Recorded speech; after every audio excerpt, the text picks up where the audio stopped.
কোথা থেকে এসেছেন বলুন? তালতলা থেকে এসেছি কি সমস্যা? ভাইজির স্কুলে ভর্তি করার জন্য দাদার কাছে এসেছি কি ব্যাপার? সাহায্যের জন্য। কজন?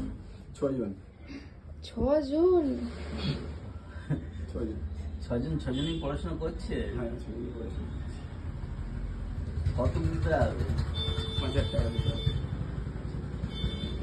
5,000 টাকা দিচ্ছি।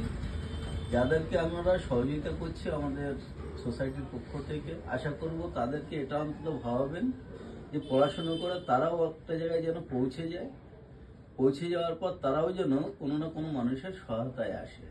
বিশেষ করে এডুকেশন পারপাস, একজন পড়াশোনা করে সে যদি একটা জায়গায় পৌঁছে যায়, এরকম একাধিক মানুষকে আমরা সহযোগিতা করছি বা একাধিক বাচ্চার এডুকেশন পারপাসে আমরা ডোনেট করছি। একটাই মাত্র শর্ত, আগামী দিনে যেন শিক্ষা ব্যবস্থাটাকে আরো এগিয়ে নিয়ে যায়।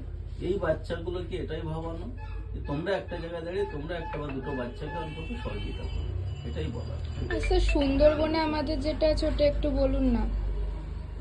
সুন্দরবনে আমাদের এই মুহূর্তে যেটা চলছে, 3টে স্কুলে সেলফ ডিফেন্স চলছে এবং আমরা একটা আদর্শ কোচিং সেন্টার চালাচ্ছি, যেটা বছরে আমি 50,000 টাকা ওখানে আমি ডোনেট করছি। এরকম আমার সঙ্গে আরো কিছু বন্ধুরা মিলে আমরা একটা অবৈতনিক কোচিং সেন্টার, আদর্শ কোচিং সেন্টার আমরা পরিচালনা করছি মৌখালী স্কুলে, যেখানে বিভিন্ন প্রান্তের ছেলেরা, মোল্লাখালী, আমতলী, কুমিরমারি, বিভিন্ন ছেলে মেয়েদেরকে আমরা এডুকেশনটা দিচ্ছি যাতে বেটার রেজাল্ট করতে পারে।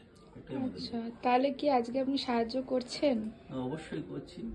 শিক্ষা, স্বাস্থ্য এবং মেয়েদের সবলতা অর্থাৎ আত্মরক্ষা, এই 3টে আমার লক্ষ্য এবং 3টে লক্ষ্যে এগিয়ে চলেছি। ঠিক আছে, থ্যাংক ইউ স্যার।